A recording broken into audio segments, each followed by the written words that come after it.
Dear Manang Ulang, 7 taong gulang ako noong nakita ko yung ahas sa likod ng bahay namin. At yun nga, dali-dali akong tumakbo patungo sa aking ina. At biglang napatanong ang aking mama, "Anak, saan ka galing?" Sabi niya. "Mama, nakita ko yung ahas sa likod ng bahay natin." Sagot ko.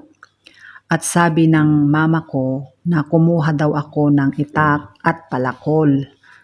Sabi ko, "Wag mama, masama ang pumatay."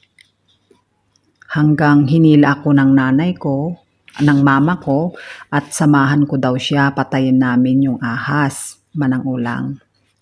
At yun nga ang nangyari na sinamahan ko ang aking ina at itinuro kung saan ko nakita ang ahas, Manang Ulang. Tanong ng nanay ko, "Nasaan ang ahas?" Sabi ko, "Ayan si auntie, siya ang ahas. Di ba sabi mo mama, ahas siya? Nakita ko kayo at narinig na sinasabihan niyo si auntie ng ahas." At bigla piningot ako ng mama ko pauwi ng bahay namin, Manang Ulang.